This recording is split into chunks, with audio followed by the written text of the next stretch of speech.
Entonces, si quisiéramos resumir esto, tendríamos que hacer la siguiente pregunta. ¿Qué cosa es ser de izquierda ahora en el Perú? Mira tú, para responderte la pregunta, la izquierda de nuestra época, Manolo, y hay que hablar de nosotros, porque nosotros hemos sido protagonistas de esa experiencia, de ese mayo, de ese revival que se expresó fundamentalmente en el paradigmático Mayo del 68 francés, que tenía como lema la imaginación al poder, ¿no? Y que conmovió a las juventudes de todo el mundo, en Europa, en Estados Unidos y por supuesto en América Latina.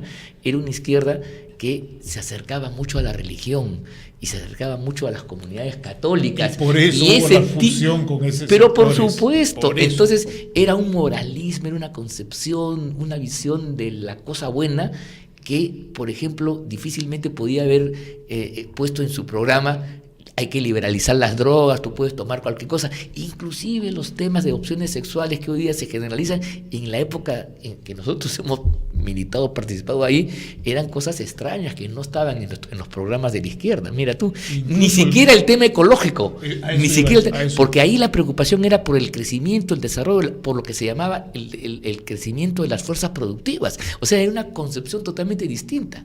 Entonces, llamar izquierda a eso y extrapolarla a nuestro tiempo, hay una enorme mediación, hay un hiato formidable que creo que no permite entender el fenómeno político de hoy si es que tú lo miras con los parámetros, las anteojeras del ayer. Y no hay tampoco, perdóname Carlos, sí, no hay tampoco el otro elemento que era inseparable. Doctrina, ideología, claro, orientación práctica, que lo ha señalado. El otro es partido, sistema de partido internacional, organizaciones de masas a nivel internacional. Nosotros hemos participado. Tienes una referencia, un referente internacional. Claro. Así es. En cambio, hoy día, ¿qué tienes?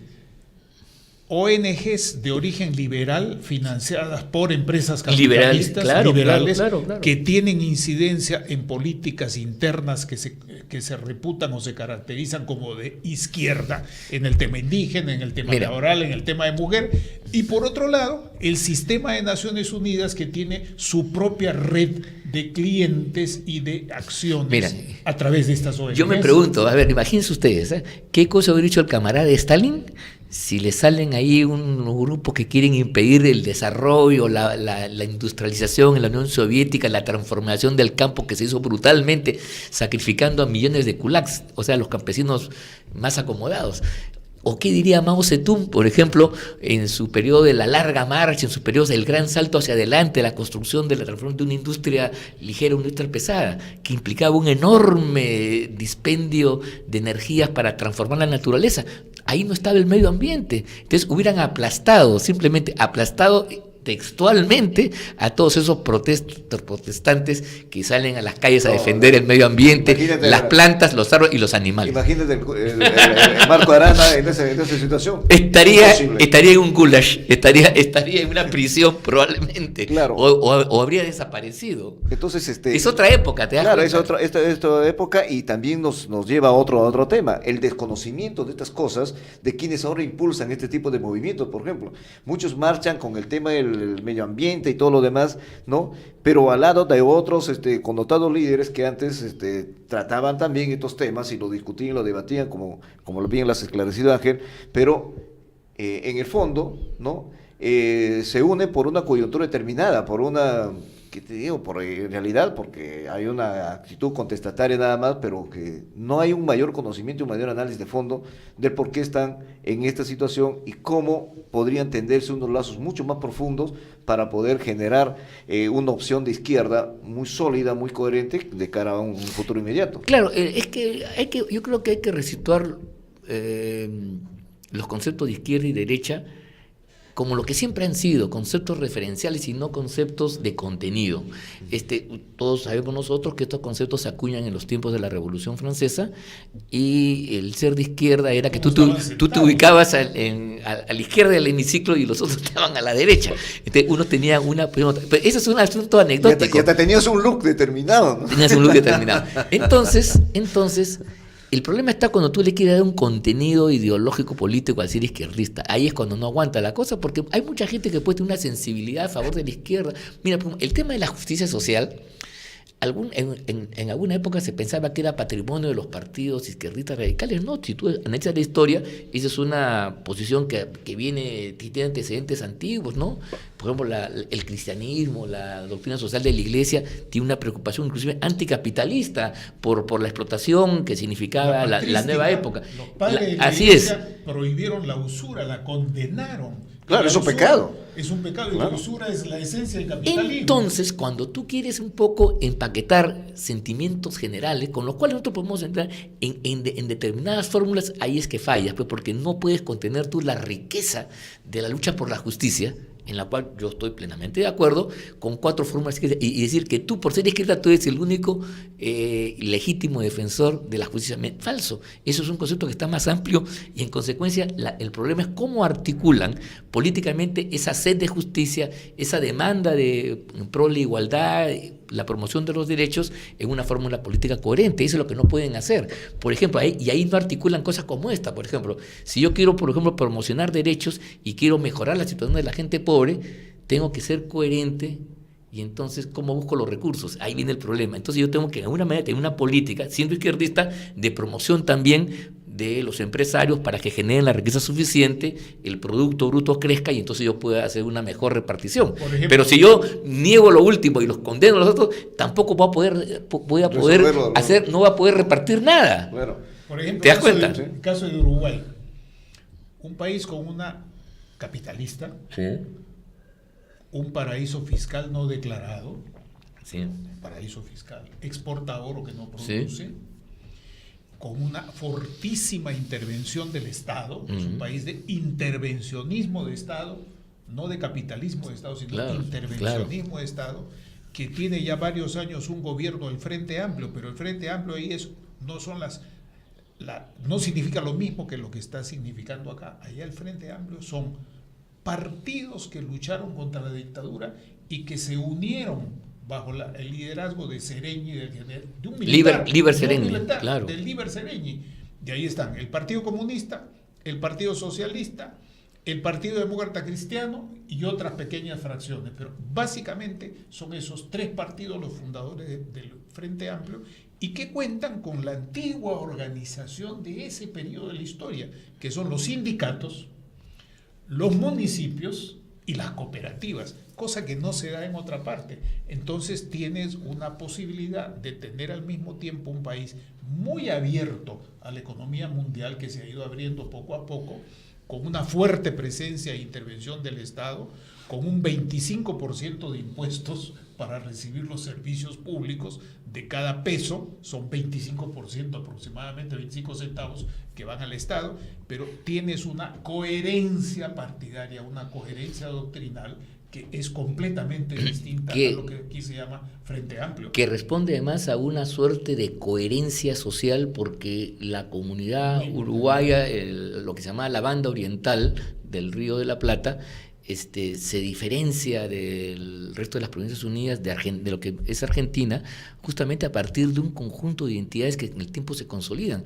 El Uruguay no tiene pues las características ni las diferencias profundas de nuestro país, del Perú, que es un país multicultural, con clases separadas por abismos, por diferencias totales, que a veces nos hacen hablar de diferentes países, donde el tema de la construcción de la nación es una tarea todavía inconclusa, si seguimos a Pablo Macera.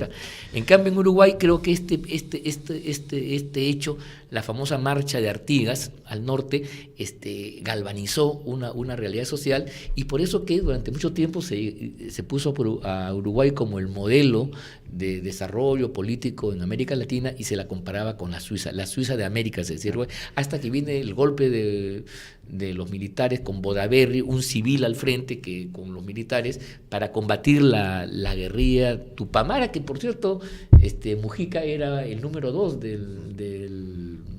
de ese movimiento que hoy día podríamos calificarlo terrorista. Como un detalle que poca gente conoce, Mujica no era de ningún grupo marxista-leninista. Sí. Mujica es un dirigente histórico del Partido Nacional. Ajá. Y con un papel muy importante en la Secretaría del Partido Nacional, que como algunos otros, y por comparación también alguna gente de la democracia cristiana en otros sitios, que no es el Partido Nacional, pero un partido conservador también, se pasan a la guerrilla, sin declararse ni ser confesos marxistas-leninistas. Claro, esa es la tradición violentista de América Latina que arranca en todos nuestros países después de la independencia. Ese vacío de poder que dejó la ausencia de los españoles y la falta de experiencia de nuestros gobernantes llevó, por un lado, a militares a asumir el mando, pero las fuerzas, digamos, civiles, las fuerzas populares, no encontraban otro camino que alzarse en armas para poder llegar al poder en toda América Latina. Es cuestión de revisar nomás la historia y ver que esa violencia no tiene una connotación izquierdista, comunista, ni mucho menos. Después se suman ahí, pero es más amplia que eso, ¿no? Lo paradigmático es el caso de Costa Rica, que una revolución en el año 1948, liderada por el partido homólogo al APRA, o sea, hermano del APRA, el Partido Liberación Nacional, elimina el ejército en Costa Rica y le permite tener un ahorro de dinero que lo pone en la educación, en la salud y en otras cosas. Y es diferente, ¿no? Esa sí es una característica muy especial, que está una en el hemisferio norte y el otro en el hemisferio sur. El común denominador, dos pequeños países. El primero en un archipiélago de países pequeños y el segundo que le da también su cohesión de Estado y de nación entre dos grandes, ¿no? Brasil y Argentina. Sí, aquí hay muchas cosas que son parte de nuestra tradición, de nuestra historia, que a veces se leen de una determinada manera y entonces se proyectan en una concepción que a veces extrapola elementos de afuera, y entonces ese matrimonio, esa fusión entre lo indígena, lo genuino, lo nacional, con las ideas que nacen de la universalidad del pensamiento, a veces producen síntesis un poco equivocadas y no casan, efectivamente. Ese es el gran problema de nuestros pueblos, ¿no? Cómo acceder a la modernidad, ¿no? Teniendo una tradición que a veces no camina en el mismo sentido. Claro. Y acá el Perú, permíteme un apunte que me gustaría una reflexión tuya, pero lo digo bien en serio, no por politiquear, sinceramente, con todo respeto. Esta campaña está liderada por personas que son peruanos y al mismo tiempo una japonesa y el otro estadounidense. Así es. Ella es japonesa porque pertenece a una familia japonesa. Sí. Está inscrita en el registro familiar japonés, que es un registro oficial de Estado. Vale decir que en una determinada circunstancia ella bien podría pedirle al Estado de Japón que la defienda. Como hizo su padre. Exactamente, en una violación de derechos humanos. Y a mí hasta hoy no me consta que Pedro Pablo Kuczynski haya dejado de ser estadounidense. Esa es una situación muy peculiar en el Perú. Sí, pues es un giro extraño en el Perú que solamente se explica por el vértigo que se ha originado con estas descomposiciones políticas. Ahí me llama mucho la atención realmente el ciclo partidario de Alan García y el APRA en particular, ¿no? Por supuesto, esto puede renovarse más adelante, pero sí hay que señalar que un ciclo político, casi, lo dijo algún comentarista, el siglo XX ha terminado con estas elecciones, ¿no? En cuanto a unas formas que gravitaron en las últimas décadas y que hoy día no da más, y que iniciemos un nuevo periodo ignoto, con otras características, y que tiene estos elementos que tú has destacado bien, Manolo, donde se enfrentan dos fuerzas que tienen más de afinidad que de diferencia, ¿o no? Ese es otro tema. Claro. O sea, la verdadera diferencia hubiera sido entre una confrontación entre cualquiera de los dos y Verónica Mendoza. Claro. Yo creo que el país se hubiera mejor representado en ese conflicto político. Pero tenemos una contradicción ahora, donde el antifujimorismo de PPK acaba, y no basta más que recordar 5 años atrás cuando él decía que el Fujimori era el mejor presidente y se metió con todo en la campaña para poder a Keiko Fujimori, ¿o no? Eso está fresquito. No, lo paradójico es que aquí están haciendo sus máximos esfuerzos por encontrar alguna diferencia, ¿no? Que los diferencie y que lo diga yo soy diferente a ti, ¿no? Porque no, y entran a la cosa tecnocrática. No, lo que pasa es que yo planteé en el 24x24 tal cosa y hay que pasar la bonificación del pensionable, hay que entrar al básico, y esto hacerlo en tanto tiempo y pedir la cuestión. Esas son las diferencias. Estoy buscando la coma, el punto y el acento ahí, ¿no? Pero más allá de eso, y le ha puesto pues como estamos hablando el tema de la izquierda, le ha puesto a la izquierda un disparadero, ¿no? Porque en este asunto, por ejemplo, ¿cómo entendemos que, ¿no?, ya hay un trasvase, como hemos comentado al inicio de la entrevista, entre los que han votado por Verónica Mendoza, ¿no? Y por otras opciones políticas, como Alfredo Barnechea y todo lo demás, que ya definieron. Mira, el ejemplo más curioso... Pero permítame, Ángel, perdón que te corte, este puntito nada más. ¿Cómo entendemos que, entonces, vemos un radicalismo y un antifujimorismo muy notorio aquí, sobre todo en esta segunda vuelta, pero hay, según los detalles de CPI, hay prácticamente más de 20% que están optando votar por Keiko Fujimori, luego de haber expresado su posición contraria en la primera vuelta. Parte de esta cosa inexplicable, misteriosa, es, por ejemplo, la votación en el sur, donde Mendoza arrasó en muchos departamentos y donde Pedro Pablo Kuczynski era un ánima, no existía. Su votación era de un dígito, 8%, 5%, 6% en Ayacucho y en muchos lugares ahí. Entonces yo no puedo comprender cómo en el lapso de 15 días, ahora la fortaleza del señor PPK radique en el sur andino, cuando ni siquiera ha ido a visitar en campaña Ayacucho, por ejemplo. Y esto entonces... no sé si es un problema estadístico. No son los misterios del capital, sino de las encuestas. Yo, la verdad, no termino de entender eso. Y hay mucha gente como tú que está en el limbo. Nosotros mismos que estamos haciendo seguimiento, nos repetimos constantemente esa pregunta. ¿Cómo así, en una semana, ha podido lograr ese trasvase según las encuestas? Sí, ha multiplicado por dos, duplicado su votación, lógico. Y yo entiendo que hay un sentimiento ahí fuerte y eso a mí no me parece mal, o sea, yo bien por el país. Sin embargo, creo que eso tiene que requerir tiene que ser matizado de manera mejor. Me explico lo siguiente.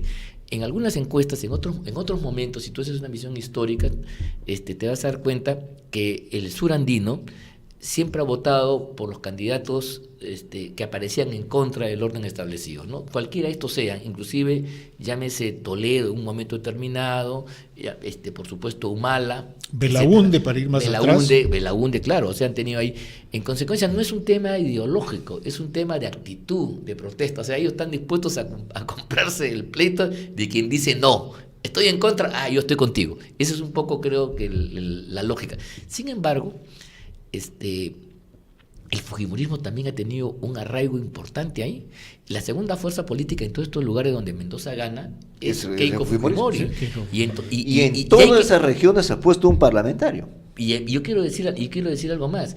Del punto de vista sociológico, la identidad del votante de Keiko Fujimori y del Frente Amplio es muy análoga, es similar, es coincidente, ¿o no? Y en consecuencia decían en algunas encuestas que ha habido trasvases. O sea, la gente no se hace mucha palta, mucha bola en votar por Fujimori y votar por Verónica Mendoza y los radicales. Y allí sea que Keiko Fujimori, por ejemplo, ayer firmó un convenio con los mineros informales que están arraigados básicamente en el sur. Claro. ¿No? Porque en el norte, si bien es cierto, existe minería informal, pero es una minería filoniana, es una minería que no está causando mayores problemas, no ha tenido los picos de violencia que ha habido en el sur, contestatariamente, ¿no? Entonces Keiko Fujimori va y firma un acuerdo con ellos, que claramente está mandando un mensaje, dicen, oye, conmigo es la cosa, ¿no?